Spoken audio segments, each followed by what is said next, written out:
Have you ever walked into a place you used to love and felt like something sacred had cracked without anyone noticing? That's how it felt pulling up to my daughter's place that Sunday afternoon. My old Chevy creaked down the dirt road, tires crunching over gravel like bones underfoot, and behind me rose a tail of dust that danced in the sun. It had been a full year, 12 long, aching months since I last laid eyes on my daughter. That weight settled in my chest like a slab of concrete. Her house stood up ahead, same as always, faded blue siding, a crooked gutter hanging like a question mark over the porch, and those damn shutters still missing from the left window. But something was off. It was subtle, a kind of stillness that made your skin itch, like the silence before a tornado. I parked and killed the engine. The truck sputtered into quiet, but my thoughts didn't. They never do. I just sat there for a minute, hands gripping the wheel like I was afraid of letting go. At 59, my joints don't work like they used to. Too many years crawling through half-built homes, welding ductwork, dragging sheet metal through the heat of Louisiana summers. Every knuckle a knot of pain. Every scar on my hands a receipt. From jobs I couldn't afford to turn down after Lisa passed. Factory gigs, night shifts, cash under the table drywall work. Also Rachel could have a shot at college. A wedding. A better life. Funny how you kill yourself trying to give someone wings, only to watch them get trapped in a cage instead. The porch creaked before I reached the steps. Then the door opened. Dad. Rachel came toward me, arms out, smile too big.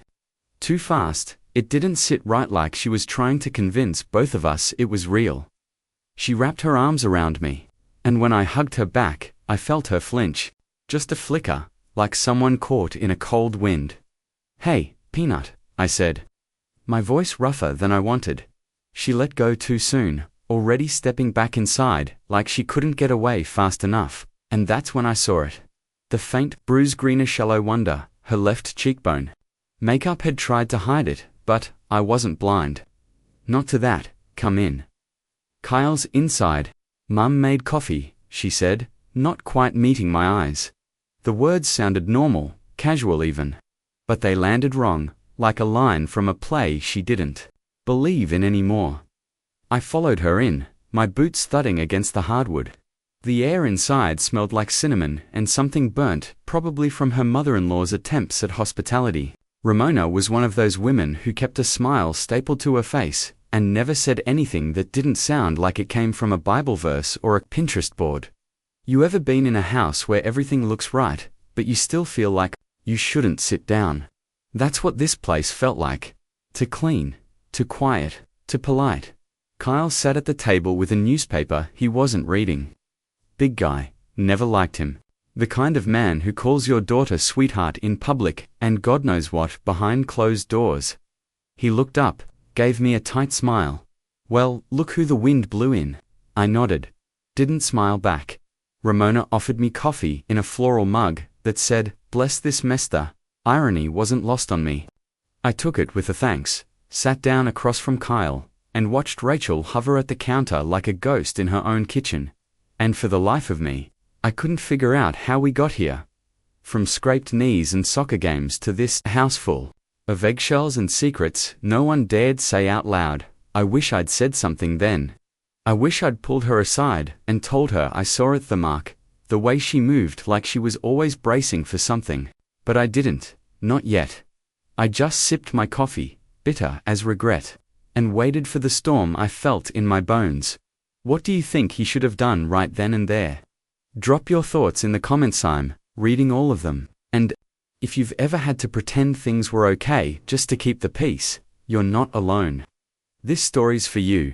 Subscribe to Story Tales for more true-to-life stories that stay with you long after the last line. Let's keep the conversation going. Did you ever walk into a house and feel danger without a word being spoken? Like something in the air was whispering, "Don't breathe too loud, don't touch anything, don't even blink wrong." That was the feeling that hit me the second I stepped into their home. It wasn't just the smell though that told its own story, something chemical, sure, but layered underneath was something else, something alive. The kind of smell I'd picked up back in Fallujah, adrenaline sweat, The cold metal bite of fear that people tried to hide but never could. It was the same scent that clung to our barracks after rocket fire when you knew more was coming but had to pretend things were normal. That scent never leaves you. And it was there, thick in the corners of this pristine suburban living room. Not a single magazine out of place. The coffee table looked like a showroom display. Pillows aligned like soldiers at attention. Too perfect. Not cozy, not welcoming. It was the kind of perfection that didn't come from pride but punishment. The kind that said someone here had been trained to expect pain if the coaster wasn't perfectly centered. That kind of perfection feels different. You don't forget it? Then there was him. Bryce Atwood stood in the middle of the room like he'd paid for the oxygen we were breathing. 6'2" and built like he still played varsity football, even though he was pushing 50. He wore khakis and a school logo polo, like a walking billboard for trustworthy community leader. But it was all a costume. The smile was for show. The eyes, those stayed dead, cold, like something you see floating in a tank at the bottom of the ocean. Connor, man, it's been too long, he said, walking toward me with a hand out like we were old friends from the Rotary Club. I took it. One shake. Firm, but I felt how he squeezed, just a second longer than needed. Not a greeting, a test. He was feeling for weakness. And when he didn't find it, I swear I saw the corners of his mouth twitch with annoyance. How's that, auto repair gig, treating you? He asked. The words were dipped in that oily kind of sarcasm people use when they want to insult you but stay just polite enough that you can't call them on it. Still under the hood every day, huh? Pays the bills, I said. Keeps my hands honest. I didn't give him the satisfaction of flinching. I knew his type was needing to be the smartest man in the room, the most respected, the most feared. And when that didn't work, he'd use charm like a blade smiling while twisting. That smile didn't break once. Then she entered, Ramona Atwood. She moved like a general inspecting her troops. Hair pulled back so tight it looked like it hurt. Mug of coffee in hand, like a weapon she hadn't yet decided to use. Late 70s, but still sharp as broken glass. And every ounce of her body language screamed, "You don't belong here." She didn't speak, didn't need to. One look was enough to freeze the blood in your veins. The kind of look that says, "You've tracked dirt into my cathedral." I'd only ever seen her once before, briefly, at a school fundraiser. She hadn't remembered me then. She wasn't going to now. Let me pause here for a second. Have you ever known someone like that? Someone who can turn an entire room into ice with one glance? Drop a comment if you've ever had to smile back at someone who clearly hated your existence. Anyway, she didn't sit. She stood in the archway like a guard dog, while Bryce kept up the performance.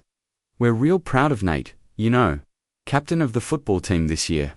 Looks like he might land that full ride to Penn State. Of course, it came back to Nate, their golden boy. I nodded, said something polite, but my stomach twisted. Not because of jealousy, but because I knew what Bryce was really saying. We win always. Everything in their lives was curated, controlled, clean, the house, the sun, the story. But here's the thing, when people polish things that hard, it's usually to hide a crack, and cracks they always find a way to split wide open. So, I stayed calm. I kept my mouth shut. I watched, because sometimes the most dangerous people aren't the ones yelling, they're the ones smiling. Let's talk. Have you ever met someone who seemed perfect on the outside, but something just didn't sit right? Drop your experience in the comments. And if this story hits a nerve, stick around because things are about to unravel. Not because of what was said, but because of what wasn't. The silence that stretches too long. The way a smile stops short of the eyes. That's how it felt the moment I stepped into my daughter's house that morning in Hickory Creek. Warren, what brings you by? Charlene's voice rang out with that syrupy charm only Southern women seem to master, sweet as pecan pie, but sharp enough to leave a scar. I knew that tone. I'd heard it in church committees and neighborhood barbecues. It's the kind of voice that welcomes you in while pushing you out. Visiting my daughter, I said simply. Last I checked, That was still allowed. I kept my voice calm, but the steel was there. She didn't scare me, not then, not now. Her lips pressed into a tight line. The kind that probably made small children cry during Sunday school snack time, of course. Family is important, she said. Like the words were lemon rinds she couldn't quite swallow. Across the room, my daughter Maddie busied herself straightening a stack of magazines on the coffee table. Her hands moved too fast, too precise, like a bird pretending not to be trapped in a cage. Every little gesture too practiced, like she was performing, just to make sure nothing spilled out of place. Sit down, Daddy. I'll get you some coffee, she said softly. Eyes on the floor, there was a whisper in her voice I didn't recognize. Not the whisper of warmth, but of fear, like if she spoke too loud, something ugly might rise up and strike. And as she walked toward the kitchen, I noticed something else. She moved like she was in pain, not limping, exactly, but cautious. Like every step had been calculated. Like everything hurt. When she turned to ask how I wanted the coffee, I saw it again. The bruise, it was faint, hidden under a layer of makeup, but I knew what I was looking at. The subtle puff in her cheekbone, the way she unconsciously avoided turning that side of her face too far. I'd seen it before in shelters, in emergency rooms, places where women learn how to lie with their faces and still make dinner on time. She's always knocking stuff over. A voice said behind me. I turned. Grady. He leaned against the wall like he owned the house, arms crossed, lazy grin. His voice held the confidence of someone who thought no one would question him, because no one ever had. She can't keep her balance. Just yesterday, she walked right into the bathroom door. He looked at Maddie, gave her a wink. That right, hun? The way he said hun like it was dipped in poison. My stomach turned. Maddie froze by the kitchen doorway. Her hand went instinctively to her cheek, then dropped, as if it had betrayed her. I'm clumsy sometimes, flat, practiced, hollow, and I knew. I'd spent years hearing lies from conmen, drunks, people trying to keep their lives stitched together with duct tape and hope. That was one of them. I looked at hurriedly, then turned to him. Maybe you should get that looked at, I said. My voice didn't raise, but every word carried weight. Double quotes. Oh, it's nothing, really, she whispered. But it was everything. What would you have done in my shoes? Say something, stay silent. Walk out, and pretend you didn't see.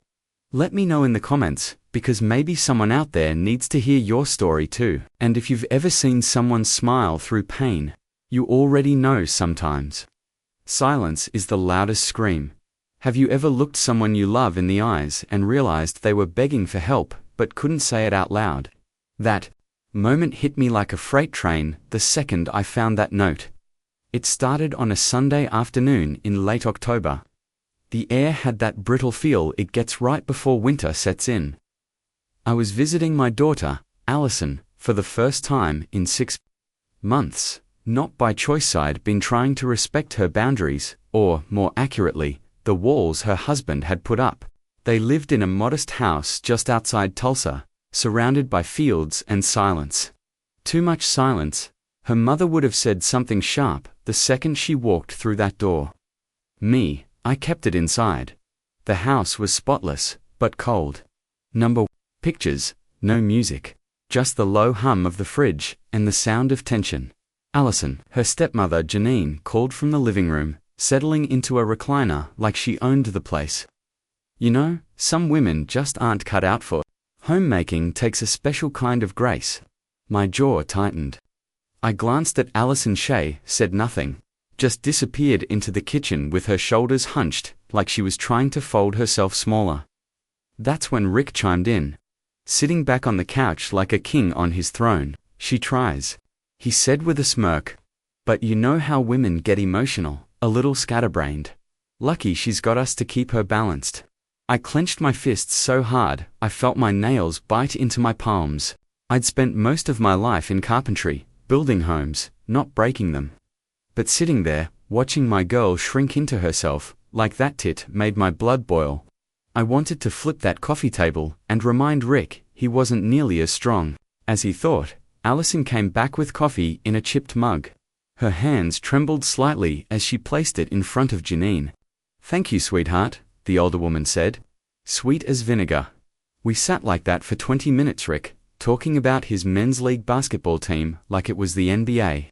Janine griping about the neighbor's dog barking too much, and Allison, she barely spoke, just sat with her hands folded in her lap like a student waiting to be called on.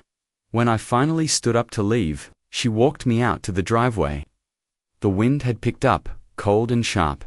"It was good to see you, Dad," she said, hugging me. This time, it was tighter, desperate. She pressed her face into my shoulder, like she wanted to disappear there, and that's when I felt it. Something small slipped into the inside pocket of my jacket, smooth, deliberate. I didn't say anything, just hugged her tighter and whispered, "Take care of yourself, kiddo." She nodded, but her eyes shimmered. I didn't realize how much that haunted look would stay with me. 3 miles down the highway, I pulled over. My hands were shaking. When I reached into my pocket and found the folded piece of paper, I already knew it was from her. 4 words, "Help me, Dad." I stared at that note so long, the ink started to blur. For words in that same neat handwriting I used to see on birthday cards and spelling tests. I folded it carefully and tucked it into my wallet right behind the picture of her mother. My late wife would have stormed that house by now. I sat there planning, because this wasn't going to be a simple visit anymore, this was war. That night, I didn't sleep. Just sat at my kitchen table with an old mug of coffee that had gone ice cold. The house was dark except for the yellow glow from a yard sale lamp my wife bought 2 decades ago. That little scrap of paper lay in front of me, glowing under the light like it was made of fire. I kept reading it. "Help me. Dad, have you ever received a message like that from someone who means the world to you? Tell me, what would you do if your daughter asked for help like that, and no one else seemed to notice? Drop a comment below. I really want to know. What would you do? Because I'm already halfway to Tulsa, and this time, I'm not knocking on the door, I'm kicking it in. Have you ever looked around and realized everything in the room told the truth, except the people outside of it?" That's exactly how I felt, standing in my brother's kitchen. It wasn't much linoleum tiles curling at the edges, an old microwave propped up on a paint-stained stool, a fridge humming like it had emphysema, but it was real. No marble counters, no designer cabinets. Just a place where every scuff and scratch had a story. A place where everything had been earned, not staged. It was a far cry from the farmhouse across town, the one where my niece was stuck, playing house with a man twice her size and half her soul. That place was picture perfect, all white picket charm and wreaths on the door. But fake. The kind of fake that made your stomach twist if you paid attention long enough. That night, I didn't sleep. I stared at the ceiling fan spinning slow above the kitchen table and thought about what I could do. I knew better than to try a frontal attack. I'd lived in this town for over 4 decades. I'd seen what happens to people who challenge the right families the wrong way. You get talked about. You get isolated. Or worse, you just get ignored. People like Walker Grayson didn't need to fight dirty. They had the town in their back pocket, coached Little League, sat on the school board, donated just enough to the church renovation to get their name on a plaque in the foyer. His wife, Teresa, ran the charity auctions and chaired the Harvest Festival like royalty. Folks like that didn't just have power. They had a reputation, history, money. But I had something else, time, and a whole damn life of solving problems nobody else wanted to touch. You know, in plumbing, the ugliest leaks are usually hiding right under your nose. Not the ones that spray water like fireworks, the quiet ones, rotting the beams beneath your feet. That's where I lived, in the quiet mess. And that's where I planned to fight. So, I made my first move. It was just after 7 the next morning when I pulled into the staff lot behind Memorial General. Carla Boone had been working ER for 15 years, long enough to know what real pain looked like. She and my niece, Amanda, used to be inseparable.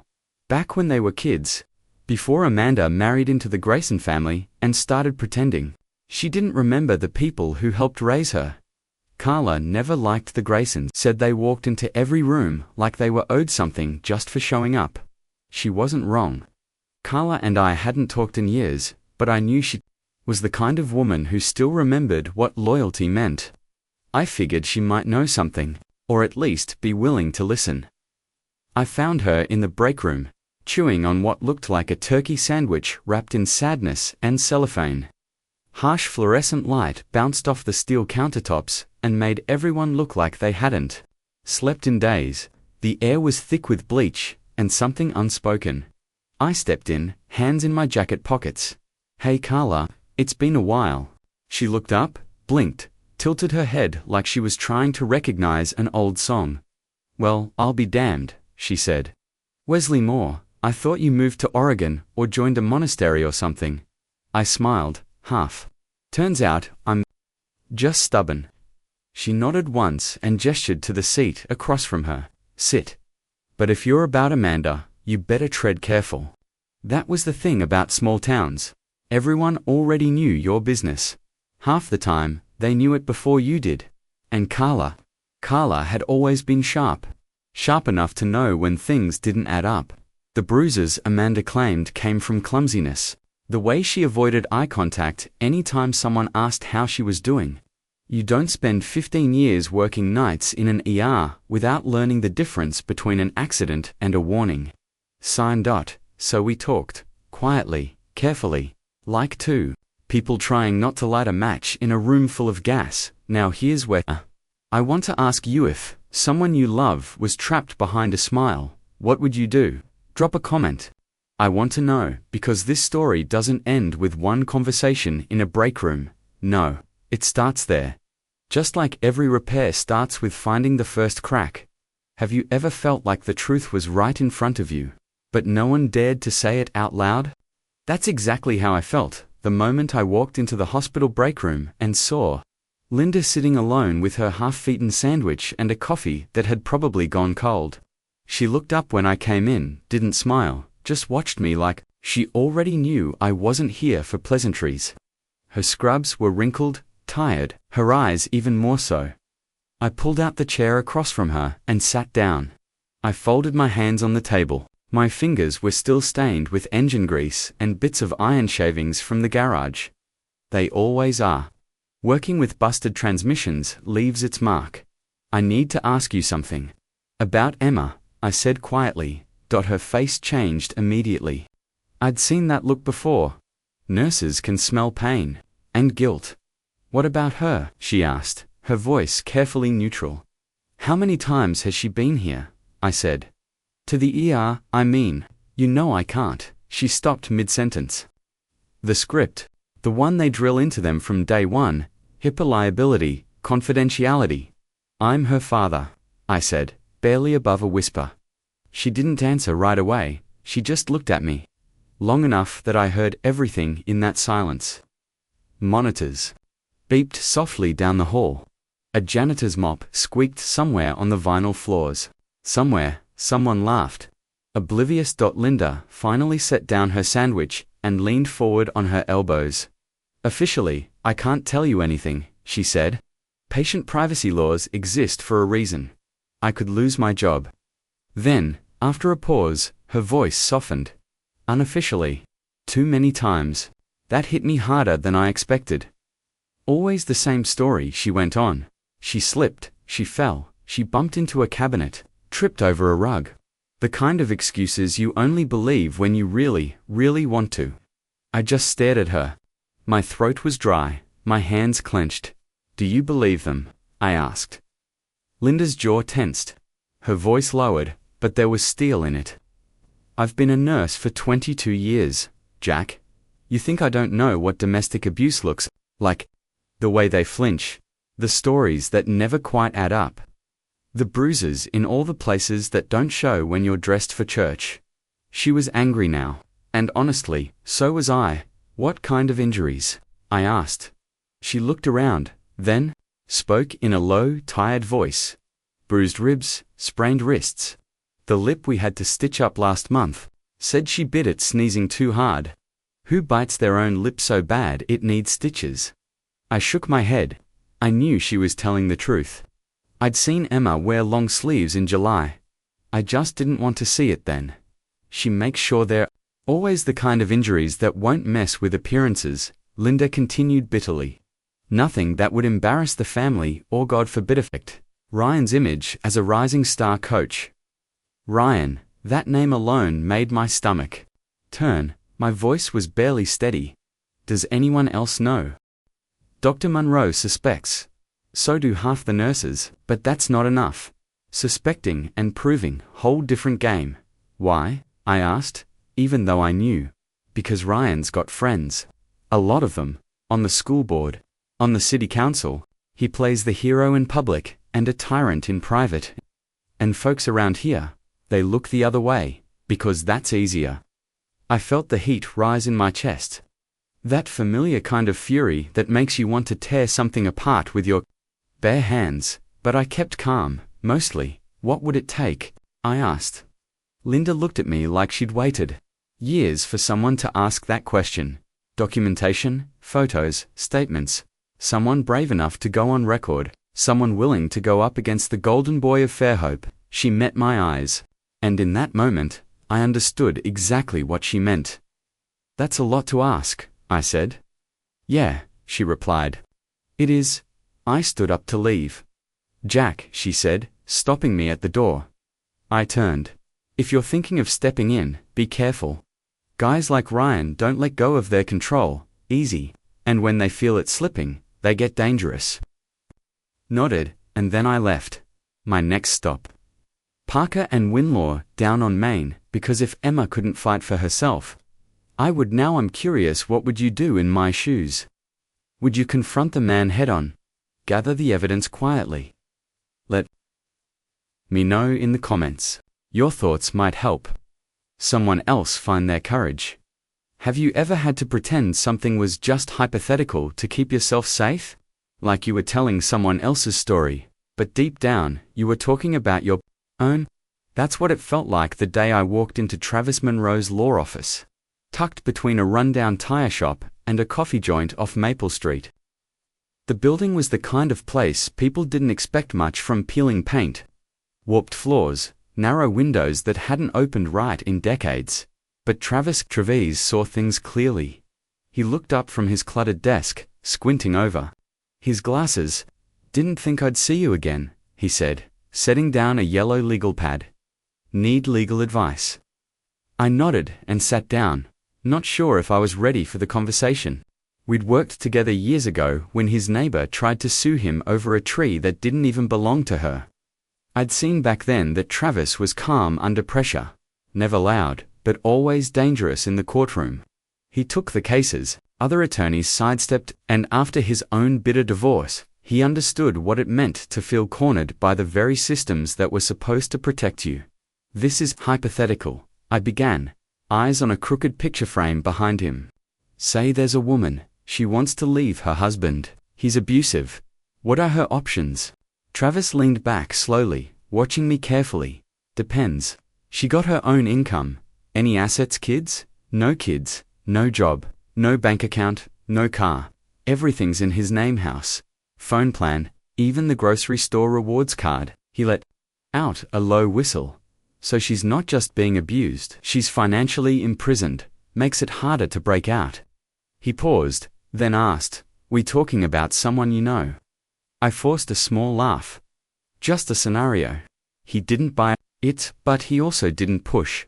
In that kind of situation, he said, you need proof. Police reports, medical records, neighbors who've seen things. But even with all that, she'd still need a place to go, a way to survive. What about a restraining order, without proof? Good luck, he said, picking up a pen and twirling it, and even with one, a determined man doesn't care about a piece of paper. I asked about divorce. She'd need to file in family court. But with no income or assets, she's stuck with legal aid. And trust me, that can drag out for years, especially if the guy fights it. And men like that, they always fight it. I didn't speak, just let the weight of it all settle over me, like a blanket soaked in cold water. Then I asked, quietly. What would you charge? For a case like that? Travis looked me straight in the eye. For the right client, he said, his voice low but steady. We'd work something out. We didn't say anything else, but we understood each other. That night, my last stop was Donna Mayfield. I found her in the garden behind her cottage on Oak Ridge Drive. The place looked like something off the cover of a lifestyle magazine. Roses climbing the porch posts, bees humming lazily around lavender bushes, a wind chime tinkling in the breeze. Donna was barefoot in the grass, watering her peonies. She glanced up when I pulled in and smiled. Well, look who's still breathing. We went to the front porch, took our seats in old wicker chairs that creaked every time we shifted. I hadn't seen her in years, but it didn't feel awkward. Donna worked for Child Protective Services, but we went back a long way. Her daughter, Ella, had been just 16 when the river flooded that spring. She was driving home from her part-time job when her car was swept into the rushing current off Bridgeview Road. I happened to be passing by, saw the taillights vanishing beneath the surface. She would have drowned. But she didn't now. Ella was a junior in college, studying early childhood education. Donna never let me forget I saved her girl. She said it like a prayer every time we met. What brings you around? She asked, setting her glass of lemonade on the porch railing. I need information, I said. On domestic violence cases, patterns, safe houses. How often CPS gets involved? Her smile faded. She sat back in her chair and stared out across the garden. This about a case? She asked. I hesitated. Let's just say, I'm gathering facts. Donna didn't press, but she knew. We'd both been around long enough to read between the lines. If you're reading this and wondering why I didn't just say it out loud, why I kept calling it hypothetical, then maybe you've never had to survive someone else's control. Maybe you've never had to rehearse your escape like a script in your head, or ask questions as if they weren't about you. But some of you have. And to those people, I want to say this. You are not alone. Have you ever helped someone get out of a situation like this, or tried to get out yourself? Drop your story in the comments. You never know who might read it and find the strength to take their first step. Let's talk.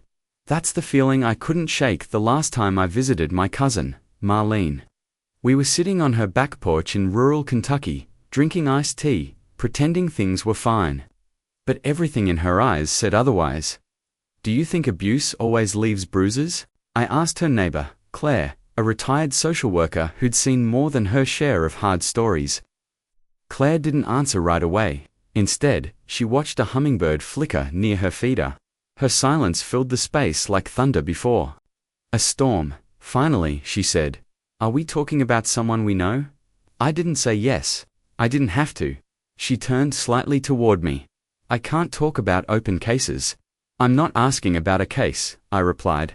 I'm asking what it takes to build one. Her sigh was barely audible, but her words came sharp and practiced.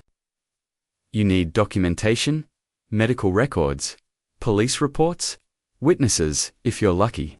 And most of all, the victim has to want help, has to be willing to talk. She looked straight at me then, and her next words stuck with me. That's usually the hardest part. Women in abusive relationships often protect their abusers. That hit hard, because deep down, I knew Marlene was doing just that. And what about financial abuse? I asked, trying to sound casual. Claire nodded slowly.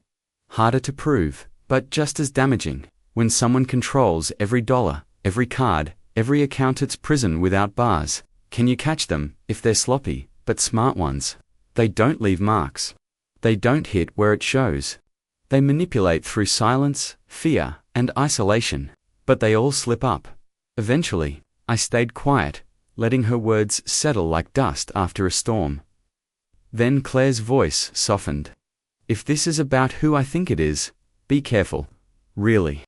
Careful. And whatever you do, make sure she wants help before you give it. She was right. You can't drag someone out of a burning house if they don't believe it's on fire. Later that evening, I drove home along the narrow roads, hills glowing red and amber in the dying sun. I felt helpless. Like I was holding a life preserver. But the person drowning wasn't reaching for it. That's when my phone buzzed. A number I didn't know. They check everything. I'm not allowed to have friends. Then another, if I ever leave, he'll ruin you. I stared at the screen, heart hammering. I could hear her voice behind those words, fragile but firm, and I typed back, let him try. Now listen carefully. That reply changed everything. 3 days later, I drove past their farmhouse, again no plan, no rescue mission, just a drive to clear my head. The same golden light stretched across the fields. Same tired mailbox. Same sagging porch. But what I saw made me stop cold. Marlene was in the front yard, bent over, picking up trash like her life depended on it. Even from the road, I could see the stiffness in her body. Every move looked painful, deliberate. Her oversized flannel sleeves, looked, wrong for a 75-degree evening. I recognized the posture, protective ribs, hidden bruises. And then I saw her Doreen, her mother-in-law, standing on the porch with her arms crossed like a warden. Her voice cut across the air like a blade. That's not good enough. Look at this place. Looks like a war zone. You call that clean? No one replied, because no one ever did. I shut off the engine and just sat there, watching. My hands gripped the steering wheel, jaw locked. Because when someone you care about is being broken in slow motion, there's a rage that builds so deep you don't know what to do with it. Have you ever wanted to help someone so badly it hurt to breathe?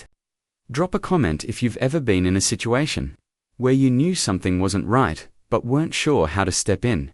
Because the truth is, sometimes the most dangerous prison doesn't have walls. It has rules, and shame, and silence, and the bravest thing someone can do is whisper, I need help. Have you ever watched someone you love being torn down piece by piece, and felt completely powerless to stop it?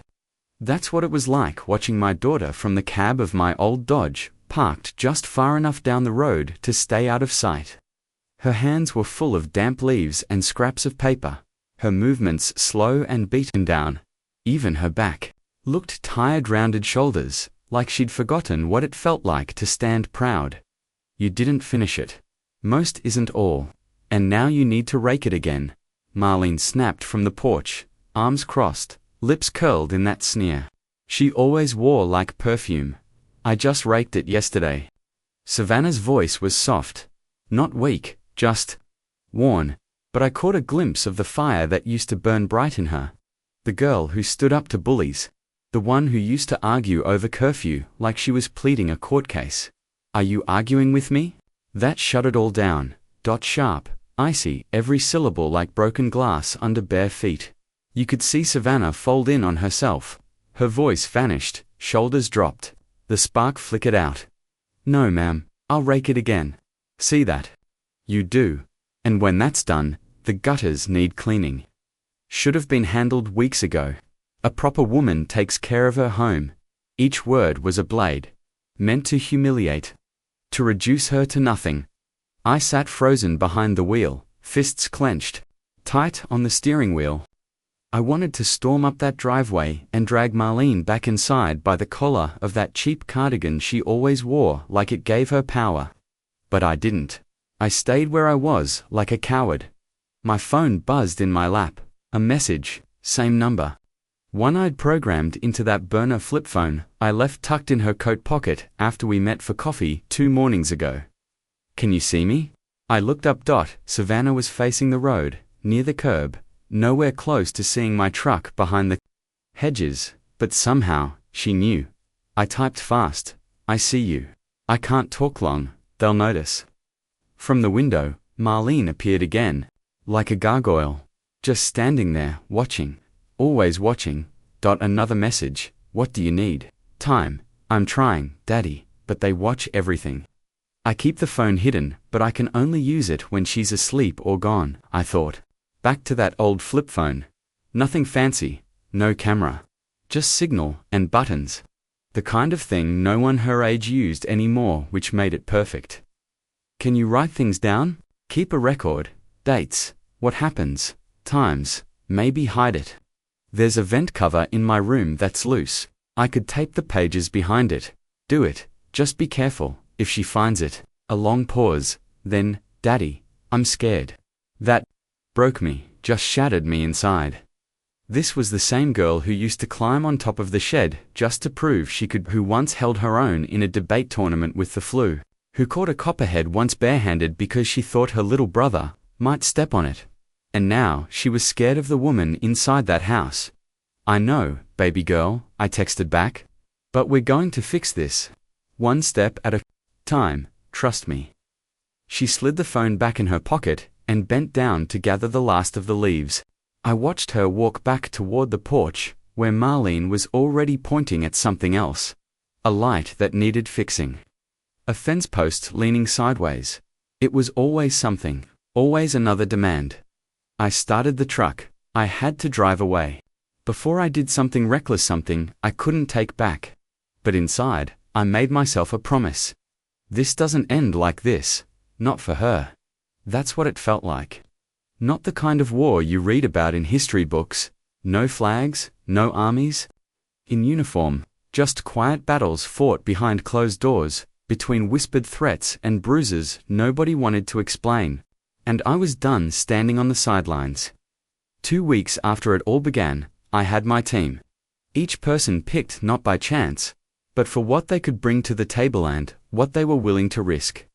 This wasn't just about saving her, it was about taking down a whole lie dressed up like a family. Carla was the first to step forward. She worked nights at the clinic and had seen enough ER visits with bad stories to recognize the pattern.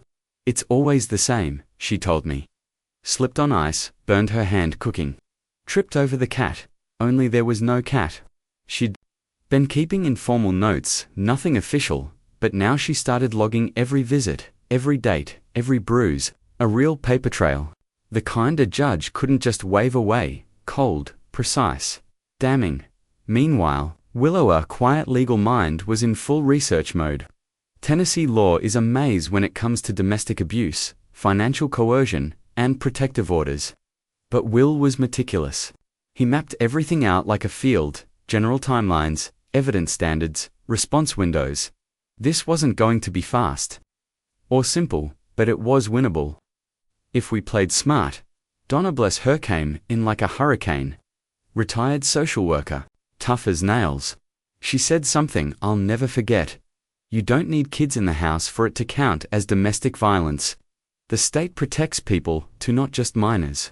Her voice had that kind of tired conviction you only earn from seeing too much. She knew how to navigate the system, where the loopholes were, and what kind of language made social services take notice.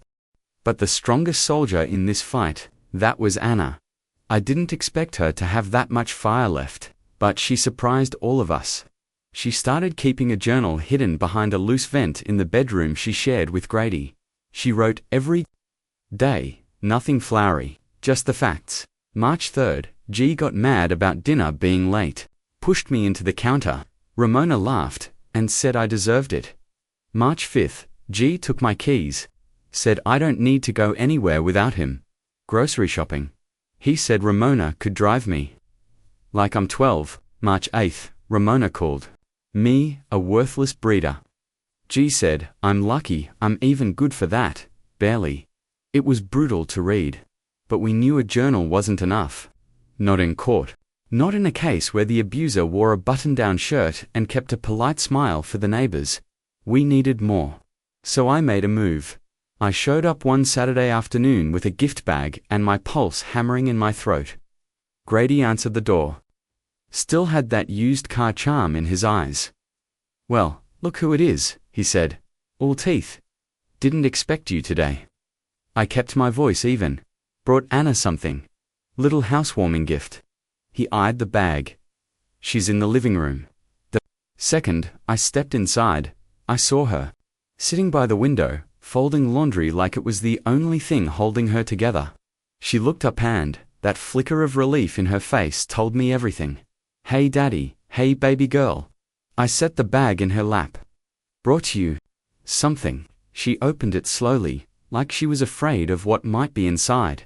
Just a simple owl-shaped bookend, ceramic, harmless, The kind of thing you'd pick up at Target and never think twice about. But she knew what it meant. It had a hollow base, and inside, a flash drive with 3 weeks' worth of covert audio recordings Carla had helped us set up through her contact at the shelter. Hotline. Proof. This wasn't just survival anymore. It was the beginning of justice. What would you have done in my place? Would you have stayed silent, or would you risk it all for someone you love? Drop your thoughts below. If this story moved you, leave and tell me. What's one thing you believe no one should stay silent about? Let's talk. Let's be the people who don't look away. Have you ever given someone a gift, and deep down, you knew it would do more than just sit on a shelf? That was the moment I knew I had to act. Not with drama, not with rage. Just, quietly, intentionally. I handed them the carved owl like it was just a trinket. A sweet little gesture. Thought it might look nice there, I said, pointing to the bookshelf near the living room window. Good spot for it, Anna said softly, placing it right where I'd indicated. But here's the thing, what she didn't know, what no one knew except me, was that the owl wasn't just decoration. Hidden inside was a wireless camera, barely larger than a fingernail. It could record for weeks without anyone noticing. Very nice, came Cheryl's voice from the kitchen. The kind of tone that sounds like a compliment, but isn't. Though, I'm not sure we need more clutter. It's not clutter, Anna said gently. Her voice always got small around Cheryl. It's a gift from my father. Cheryl scoffed and walked away. And then came Dan, sinking into the couch with that smug, slow heaviness, landing directly in the line of sight of the owl's lens. Everything in this house is clutter unless it serves my purpose, he muttered. But I guess we've got room for one more useless decoration.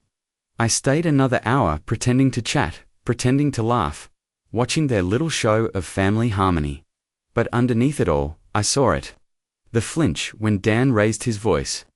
The way Cheryl's words sliced at Anna with surgical precision. I left that night, but the owl didn't. It stayed behind, watching, listening, and Anna had started her own quiet war. She used an old flip phone I'd given her years ago. One of those basic models with a battery that lasts forever. She hid it in all kinds of places, between couch cushions, in the pantry, under the bed. And what she captured, it made my skin crawl. You want to know what kind of people they really were? Let's start with Cheryl. She's useless, she spat one afternoon when she thought Anna wasn't listening. Can't cook, can't clean, can't even give you children. Why are you still keeping her around? Don didn't even flinch. His voice was colder than hers. Because she's mine, he said. I pay for this house, her food, her clothes. I own what's in it, her pantry. Then Cheryl, like she was coaching him on how to handle livestock. You could do better, he chuckled. Maybe, but breaking her, that was too much fun. Besides, where's she gonna go? She's got nothing. No job, no money, no friends. I made sure of that. Let that sink in. Still think it was just a family spat. It got worse. Another recording, just a few nights later. Cheryl, again, her voice sharp like broken glass. Your father would have never tolerated this level of disrespect. A woman needs to know her place. Dan, without hesitation, she's learning. Slowly, but she's learning. Not fast enough. I'm plenty firm when I need to be. Then laughter, two people laughing like cruelty was a joke. Each file Anna recorded was like a brick in the wall we were building. But it wasn't enough. Not for a judge. Not for the kind of people who say, well, maybe it's just how they talk. We needed undeniable, irrefutable, and we got it. It happened on a Tuesday night in late March. Anna had made pot roast, Dan's favorite, but the roast was a bit dry. The vegetables a little mushy, not inedible, just not perfect. Dan stabbed a piece with his fork, took a bite, and dropped it like it had insulted him. This is garbage, he snapped. I'm sorry, Anna whispered. I can make something else. That's when it happened. He stood up slowly, quietly, and then he flipped the entire table. The food, the plates, the silverware, everything crashed to the floor. Anna backed up, hands trembling. You think I want your half-assed apologies? He yelled. You think I don't know what this is? You're trying to get back at me. You think you're clever. That entire scene, every second of it was caught on video. The owl never blinked. So now, I'm asking you, what would you have done? Would you have turned it in? Would you have stayed quiet? Drop a comment below. What would you do if you had the proof that could destroy someone?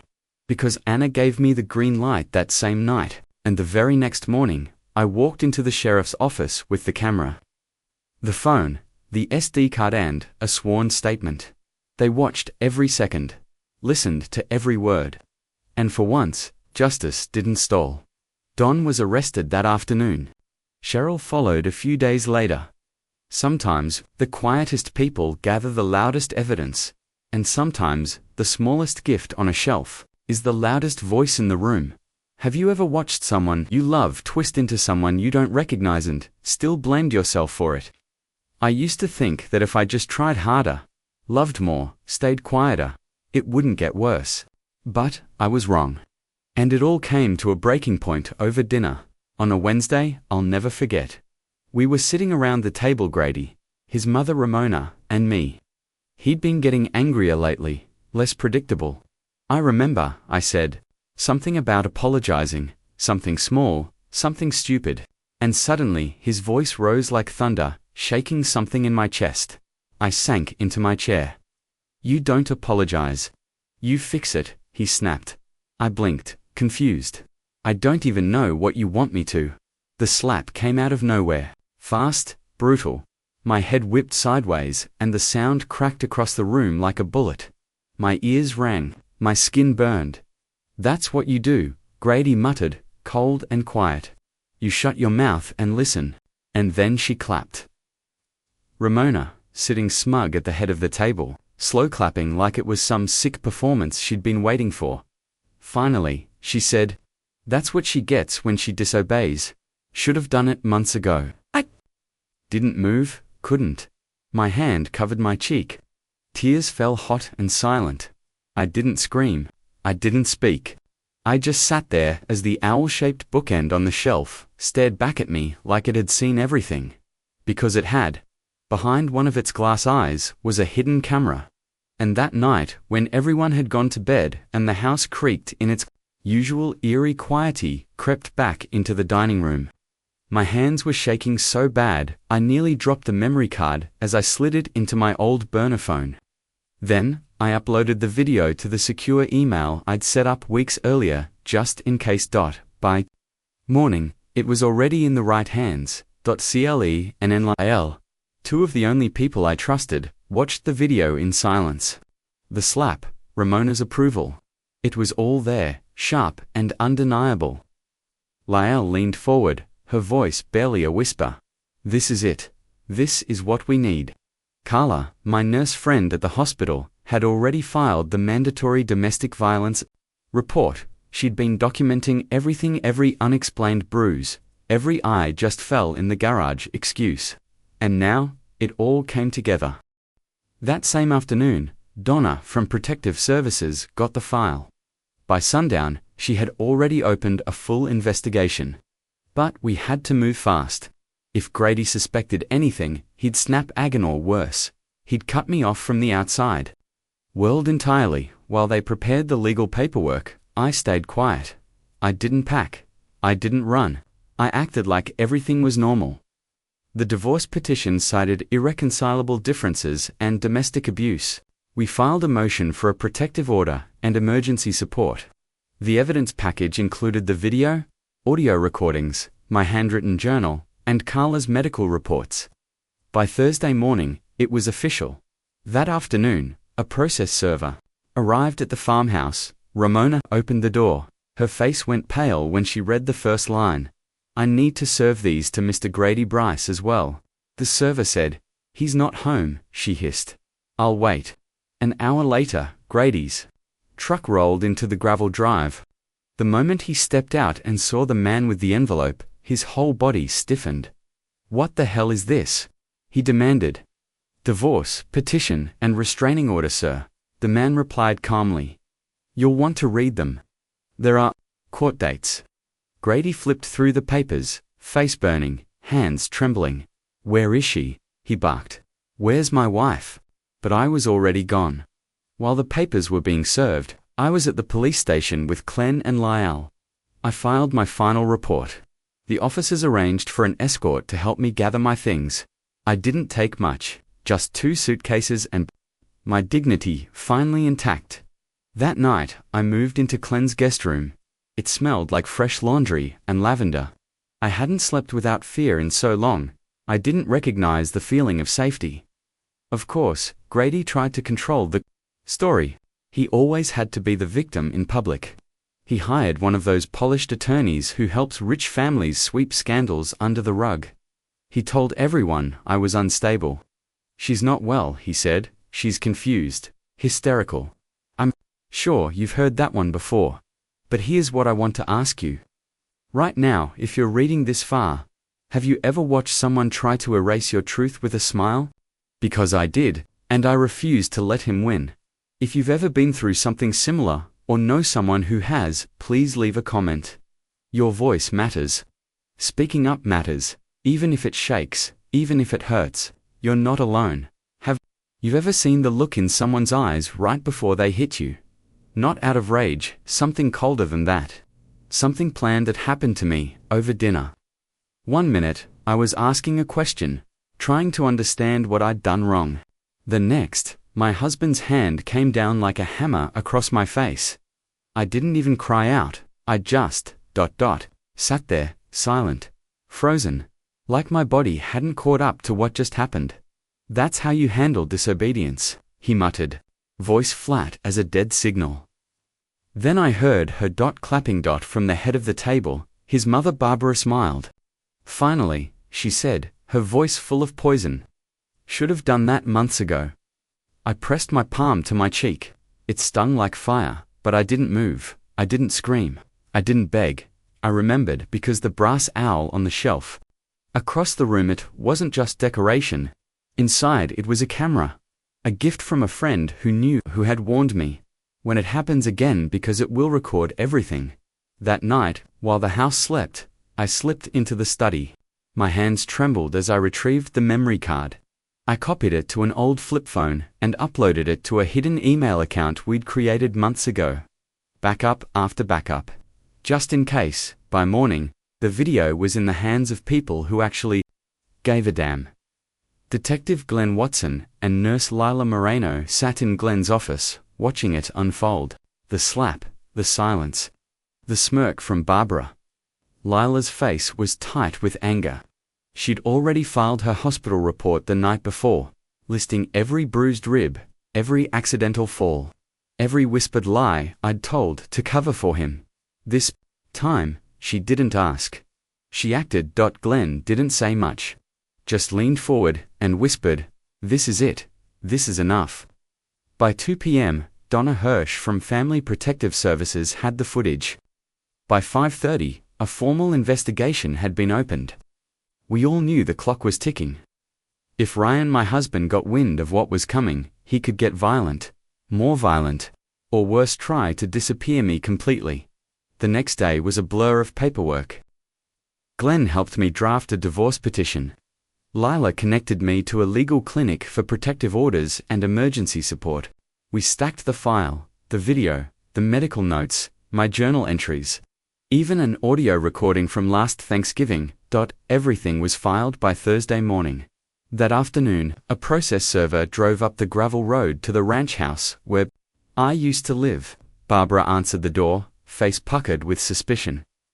"Ma'am," he said calmly, "I have legal documents to serve Ryan Kent." "He's not here," she snapped. "I'll wait." An hour later, Ryan's silver Dodge pulled. In the moment he stepped out, the process server stood and handed him the papers. Divorce, restraining order, court dates. I wish I could have seen his face, but I was gone. While they were serving him, I was at the station. Glenn stood beside me while I signed the statement. Lila waited in the car, ready to drive me out of town. I had a police escort when I returned for my things. 2 officers watched while I packed everything I owned into 2 suitcases that night. I moved into Lila's guest room. The whole place smelled like coffee and lavender. I hadn't felt safe in years, but that night, I slept. Ryan tried to spin it from day one. He called in some high-end lawyer from Dallas.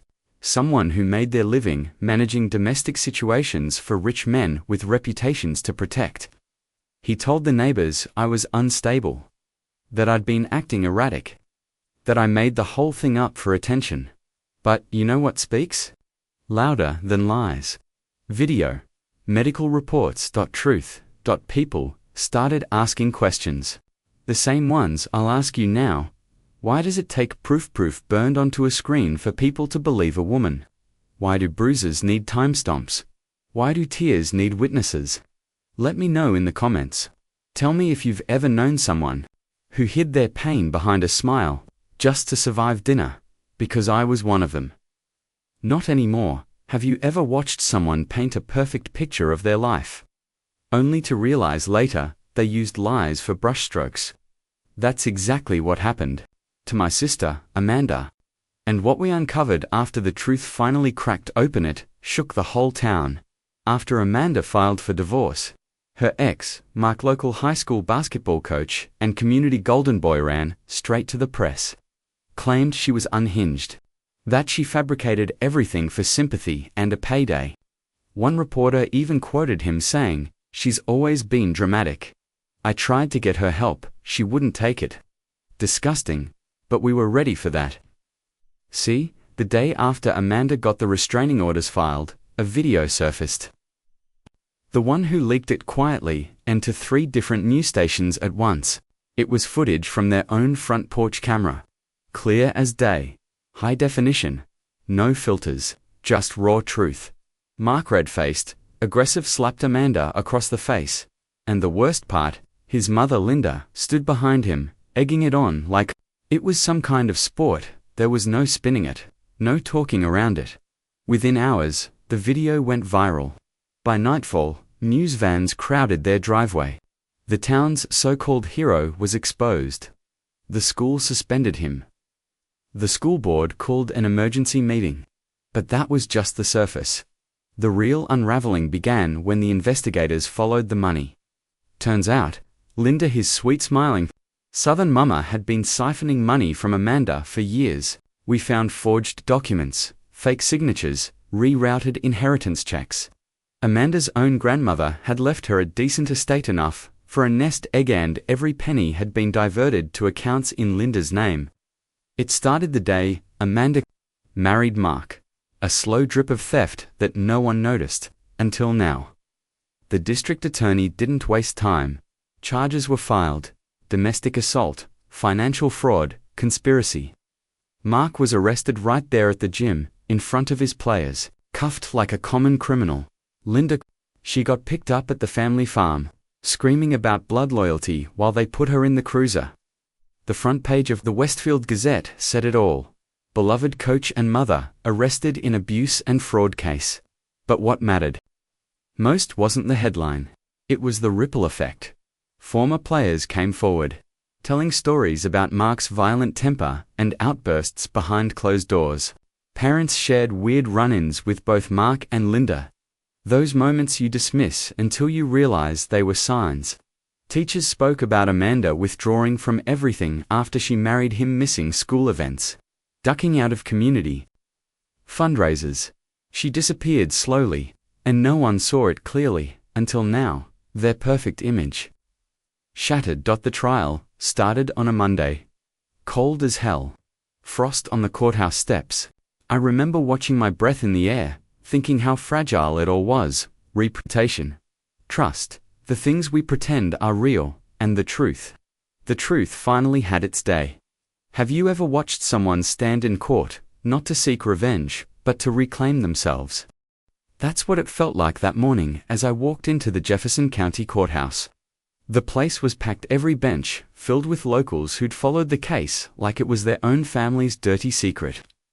Journalists scribbled in notepads, camera crews hovered like vultures, and half the town's high school alumni sat behind me, waiting to see how the story of Coach Rick Sanders, our hometown hero turned defendant, would unravel. It wasn't just a trial, it was a reckoning. I sat in the second row behind the prosecution, wearing the only suit I owned. Navy blue, stiff at the shoulders, still smelling faintly of mothballs and the church where I'd last worn it for my wife's funeral. Beside me sat my daughter, Natalie, dressed in a plain grey dress, her hands resting gently in her lap. There was a stillness in her eye I hadn't seen in years. Not peace, no, too much had been lost for that, but something close. A quiet resolve. Like her mother when she was determined and unafraid. Preparing for this day had consumed us for months. We built our case brick by brick, every document, photo, and video forming the frame of a house one we prayed would stand up to the weight of truth. This wasn't just about winning. It was about showing the world what had been hidden behind those polished Sunday smiles and pep rally speeches. The prosecution began with a calm confidence.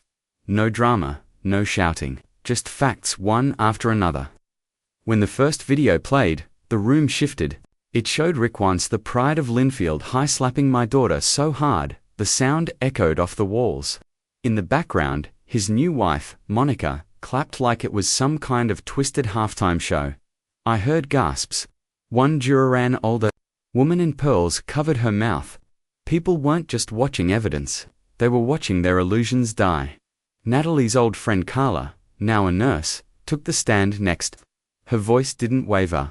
In 2 decades on the job, she said, I've never seen this many bruises on someone who wasn't being hurt on purpose. And then she looked directly at the jury. These weren't accidents. They were patterns. Then came Donna, a social worker who explained what most people never understand about abuse. He didn't need to hit her every day, she said. When someone controls your bank account, your car keys, your phone, your sense of self, it's like you disappear. The threat of violence is always hovering. And that's enough. But nothing hit harder than when Natalie took the stand. She wore a soft blue dress. No makeup, no dramatics. Just her. Scars visible, voice steady. She looked directly at the jury, not flinching once. On our wedding night, she said, he told me I was nothing, said I should be grateful he married me, because no one else ever would. She opened her old leather journal. Page after page, she read from it chilling moments, whispered threats, cruel routines. The courtroom was silent, the kind of silence that feels alive, like it's breathing through your skin. I looked around, people weren't blinking.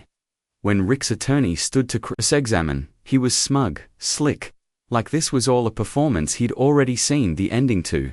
Isn't it true you've always been unstable? He asked. No, Natalie replied. Isn't it true you made this all up for money? No. Then why now? He snapped. Why come forward after all these years? She paused, just long enough to pull everyone closer. Because I didn't survive all that just to stay quiet, she said. That line. I'll never forget it. You could feel it settle into people's bones. Truth doesn't always roar. Sometimes it's a whisper said calmly into a microphone, and it shakes the whole world. Now, I want to hear from you. Have you ever seen someone reclaim their story in front of everyone who once doubted them? Drop a comment. What part of Natalie's strength struck you most?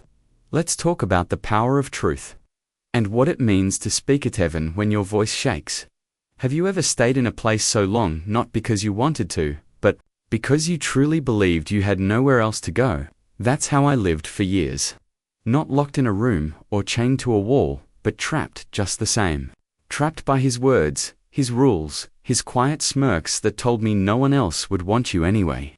I looked directly at the jury when I said it because the truth needed to land. He convinced me I had no money, no job, no friends. And honestly, for a long time, he was right. Until my father looked me in the eyes one night and said, "You're not broken. You've just been told you are." That was the first time in a long while I felt like someone saw me, not just the shell I'd become. The defense tried hard to spin it. Grady's lawyer, Mr. Polished and proper in his crisp blue suit, called him a respected coach, a community mentor who simply made a bad call in a stressful moment. But that courtroom wasn't buying it. The facts were lined up like dominoes, and the moment Grady took the stand, it all started to fall. He followed his script. Sure, claimed I was emotionally unstable. Said the video was cherry-picked and didn't show the full story. Said he'd been helping me for years. But when Leela, our prosecutor, stood up for Cross, everything changed. She stepped forward, calm, and sure, holding a file so thick it looked like a phone book. Mr. Bryce, you say your wife was mentally unstable? Yes. Then why did you remove her from every financial account you shared? Why was her name stripped from credit cards, bank accounts, even the title to her car? He blinked. I was trying to protect her, he said. She wasn't capable. Then Lila went in for the kill. Yet before she married you, she worked 3 years managing the books for a small business. No issues, no complaints. What changed? He stammered. Marriage changes people. Or did you change her circumstances? She held up page after page of records, closed accounts, redirected funds, asset transfers. Every dollar filtered into his control. Even her cell phone plan was moved under your name, she said. That's not protection. That's control. He got defensive. I was her husband. It was my responsibility to cut her off from independence. She snapped. Is that what marriage means to you? And then she hit play. It was just one clip. His voice, caught on a recording. I own what's in it, including her. A hush fell over the courtroom. He tried to recover. That quote was taken out of context. But really, what context makes that okay? He didn't have an answer. Just sat there, quiet, blinking at the jury who was now staring at him like a man they didn't recognize. Or maybe they finally saw who he really was. Then Ramona, his mother, took the stand. I thought she'd try to clean things up. She did end single quotes, with all the arrogance of a woman who never doubted she was right. She looked the prosecutor straight in the eye and said, yes, I disciplined her. Yes, I managed the finances. Yes, I told my son to be firm. A woman needs to know her place. I still remember the way she said it like it was gospel. Modern women, she sneered, don't understand respect. Lila didn't flinch. Is stealing $23,000 from your daughter-in-law's inheritance what you call respect? It was family money, she said. She was family. And yet, you never told her about it. You forged her signature. Deposited it into an account she couldn't even access. Who exactly were you protecting? Ramona bristled. The family's interests, or your own? Lila said coldly. By then, the air in that courtroom was thick. You could feel it, the shift. Nobody was fooled anymore. The trial stretched across 3 long weeks, but the jury only needed a few hours. I want to ask you something now. Have you ever had someone try to rewrite your reality, gaslight you so hard you nearly forgot who you were? Drop a comment if you've ever had to rebuild yourself from zero, because, I swear, the silence we carry is heavier than it looks. And if you're still in that place, trapped, unsure, let this be proof. You are not alone, you are not crazy, and no one owns you. Have you ever watched someone finally breathe after holding their pain in 4 years? I did. That someone was my daughter. The courtroom was silent except for the voice of the judge, deliberate and cold. Mr. Warren, guilty on all counts. For years in state prison, then to Ramona 10 months, plus a felony record for fraud. She barely flinched. But I wasn't looking at them. I was watching Natalie, no tears, no celebration. Just a quiet, unshakable calm in her face. Like she'd finally come home to herself. She reminded me of her mother, in that moment, steady, composed. With that same steel beneath the surface. Outside, the media swarmed, shouts, microphones, the usual circus. Natalie didn't say a word. She walked straight toward my truck like nothing else existed, until one reporter called out, "How do you feel?" She stopped, turned around slowly. "I feel free." Those 3 words hit harder than any sentence ever could. After the criminal trial, the civil suit was a breeze. With both of them convicted, we filed for restitution and recovery of assets. The court handed Natalie the farmhouse, both cars, and full rights to the accounts that had once been in her name. She could have stayed. The house was beautiful, nearly $200,000 in value, paid off. Surrounded by oak trees and a wraparound porch that caught the sunset just right. But she didn't want it. Too many ghosts, she said as we stood in the living room. Dust motes floated through the golden afternoon light, and the place felt hollow, like it had already let go of us. I want something that's mine, she added. From the ground up. 1 month later, she sold it. Cash in hand, she bought a modest storefront on Maple Street, just 3 blocks from my insurance office. It used to be a flower shop, but Natalie saw something else in it.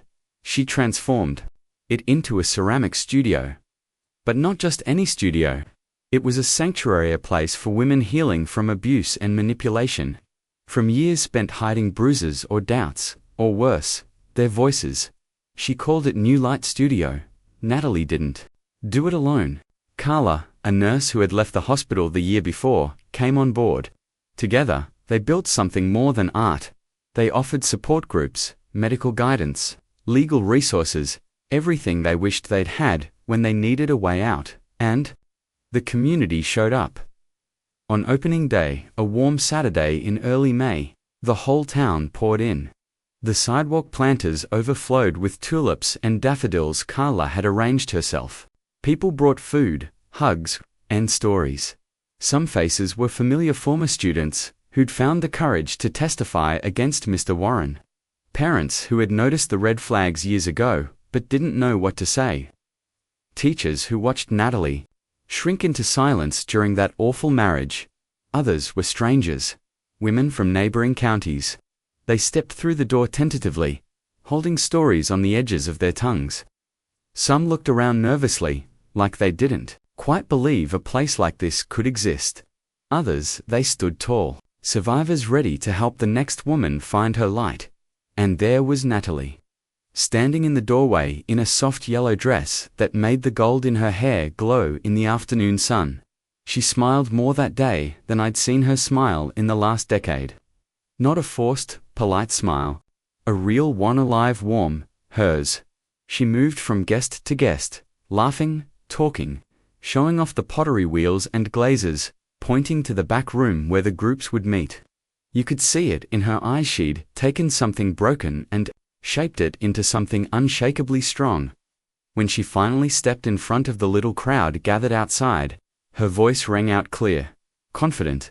I wanted to make something beautiful, she said. Not just with clay, with people, with hope. This place isn't just about art, it's about rebuilding, it's about showing up, it's about second chances.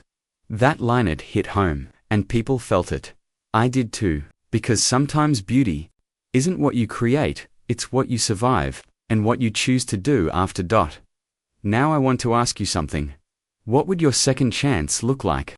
If you've ever walked away from something that nearly broke you and kept going, drop a comment. Let someone know they're not alone. Or if you're still trying to find your light, say so. You never know who's reading and ready to stand with you. We're listening. Have you ever watched someone rebuild their life, not in one grand moment, but in quiet, steady pieces? That's how I came back to myself.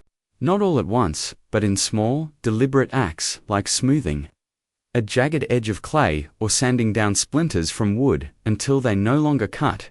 It had been years since I'd felt like I belonged anywhere, but that studio, just a converted warehouse off a sleepy street in Madison, Indiana, became a place where women could remember what it felt like to create, not survive.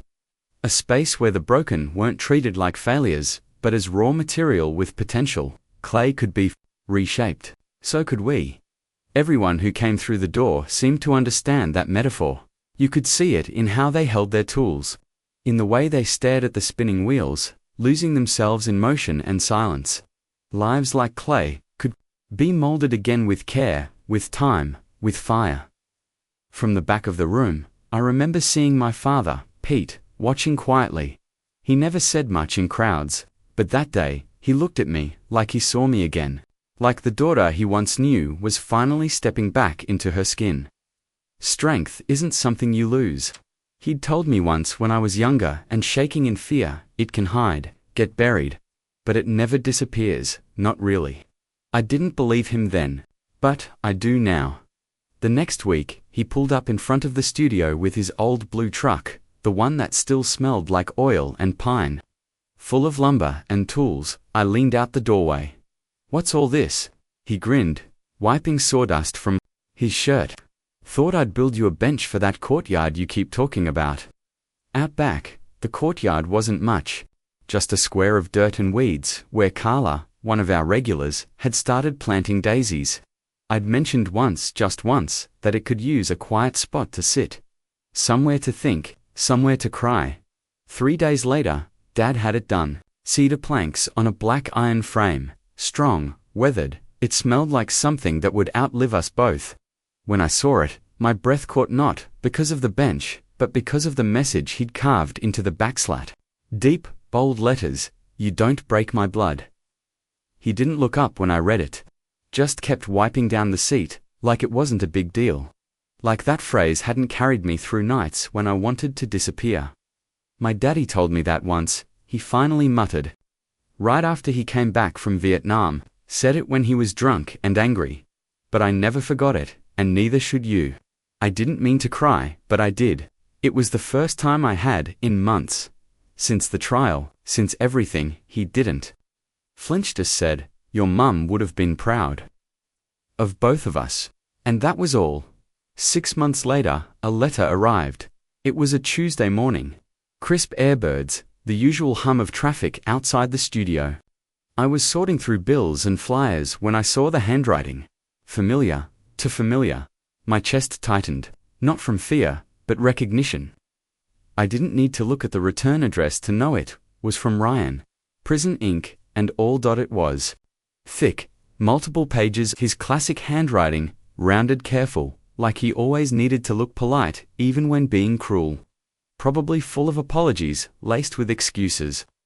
Manipulation dressed up as remorse, the kind of thing I'd spent years learning to decode, and, eventually, reject. But here's what surprised me. My hands didn't shake. A year earlier, just seeing his name would have sent me into a spiral. But now, nothing. Just a sharp clarity, like a surgeon preparing to remove something rotted and dangerous. Without even opening it, I walked across the studio. Past the drying sculptures, past the mural in progress one of the younger women was painting. Toward the small fireplace Dad and I had installed ourselves. It had become a source of warmth for the women who came to heal. A place where they felt safe, and I kept it burning every day, like a signal. Life, continuity, renewal. I didn't hesitate. The letter caught fire easily, and watching it curl into ash felt right, like drawing a final line. Not out of rage, but peace. If you've ever burned something that once held power over you. You know what I mean? Now I'd love to hear from you. What's something you've let go of recently that made you feel free? Drop it in the comments. Maybe someone else needs to hear they're not alone. And if this story struck something in you, share it. Someone out there might need the reminder. You don't break my blood. Have you ever gotten a letter you knew you'd never open? Not because you were afraid of what it said, but because you were finally done letting that person have any power over you. I hadn't even broken the seal. I just walked out to the backyard fire pit, struck a match, and dropped the envelope into the flame. The paper curled fast, blackening along the edges, swallowing every word Jacob might have written. Threats, regrets, fake apologies. Didn't matter. I watched it burn like it was someone else's story, someone I no longer had to be. For the first time in years, I didn't feel rage or sorrow. I felt nothing, and it was beautiful. By the time the fire had died down, Sawyer pulled into the driveway, grocery bag in hand. He'd started doing this lately, swinging by after his shift, grabbing odds and ends I didn't even realize I needed. Bananas, almond milk, matches. He didn't say much, and maybe that's why I let him keep coming around. He set the bag on the counter and glanced toward the fire pit. What was that? I stood up, dusting ash off my hands. A letter from Jacob. From prison. You read it? Nope. I grabbed the poker and stirred the embers until the last scrap was gone. Didn't have to. I already know what it said. Either a threat or an apology, And I don't want either one. Not even curious. I looked him dead in the eye. I spent 4 years listening to him say whatever he thought would keep me scared, or small, or sorry. He's got no new material. We went inside, and the house settled around us, warm, alive with things I chose to keep. A half-finished painting on the easel, photos of women who'd come through my support group, smiling in their aftershots like survivors of some war. No one saw Dot as the light shifted through the front windows. Sawyer leaned against the doorway. Someone asked me yesterday if I'd ever forgive him. I said, surprising myself by saying it out loud, that he raised an eyebrow. And I told them, forgiveness is for people who made a mistake, not for someone who made a career out of cruelty. I crossed my arms. Every time he locked me out of my own bank account. Every time he twisted my words in front of my friends.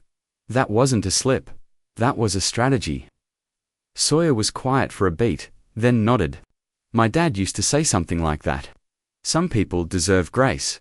Others just deserve distance and court orders. I laughed, but it didn't reach my eyes. You think I'm being too harsh? I asked, a whisper of the old me slipping through. Ensure, apologetic, he straightened up. No, I think you're being exactly the right amount of hard. Forgiveness isn't a door you owe someone access to. It's a key you only hand out if you want to. And if you never do, that's your call. No judgment. We grabbed our jackets and stepped out into the fading daylight. The porch lights along Ashwood Lane had just started flickering on, like stars coming to life one by one. We walked toward his truck, the gravel crunching beneath our feet, not needing to say much else. And here's what I want to ask you, now that you've made it this far.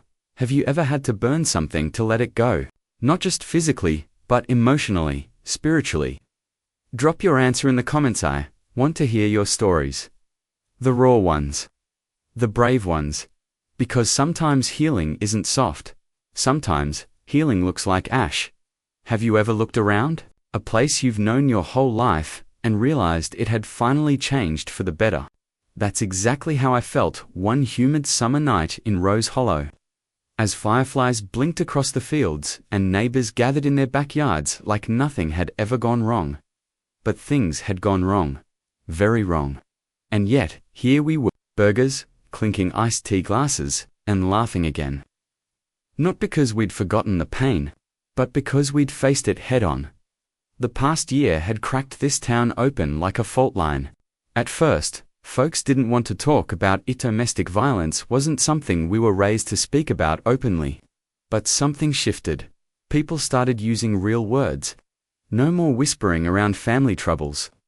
Now we said what? It was abuse, control, trauma. The high school had rolled out a new protocol for coaches, teaching them how to recognize the early signs. Our local clinic revised its intake forms, subtle things like asking if injuries matched the story. They were small changes, sure, but they were real. I remember walking past the diner and hearing folks at the counter talking about the Fields family. Last year, that kind of gossip would have been laced with suspicion. Now, it sounded different, gentle, respectful, supportive. It was like once one person dared to say, "This happened to me." It gave permission for others to stop hiding too. That night, as we drove home from the park, my dad, big, quiet, stubborn man that he is, broke the silence. "Thanks for not giving up on me," he said, his voice low and rough like gravel. I turned my head toward him. It never crossed my mind. He nodded slowly, gripping the wheel. Even when I couldn't say it out loud, especially then. There was something about that moment, about the way he looked at me, really looked. It wasn't just gratitude, it was recognition. He saw the fight in me. The fight I got from Mum. She always had that kind of strength. Steady, quiet, unshakable. The kind you don't always recognize until you're drowning, and it's the only thing keeping you above water. Sometimes, he added, the people who need help the most are the ones who don't know how to ask. That line, it stuck with me, because it's true. Sometimes the cry for help doesn't come in a scream, it comes in silence, or in a note shoved into a coat pocket. or in a glance that lingers too long. And the people who care have to be willing to see it, to hear it. I smiled at him then, a real smile. The kind I hadn't had since I was little, before I learned that love could come with conditions. Before I knew that home could feel like a cage. I love you too, I whispered. And I meant it. As the gravel crunched under our tires and the porch light came into view, I thought about that note again. For little words, scribbled in fear, "Help me, Daddy." I hadn't said it out loud. I didn't have to. He heard me anyway. That's the thing about families, at least, the ones worth keeping. They don't always show up with parades or big speeches. Sometimes they just show up. Period. They listen. They notice. They fight beside you when you don't have the strength to stand. And somehow, through all the mess and the wreckage, they teach you this one simple truth. The right kind of love, the patient kind, the relentless kind can survive almost anything. Even secrets, even silence, even shame. We'd won, not just in court, or in some official sense. We'd won something deeper. We proved to ourselves and to everyone watching that broken things could be rebuilt. That even when life tries to bury you, the right people can dig you back out. Justice had been served, healing had begun. And love, it was still here, quiet, strong, unshaken.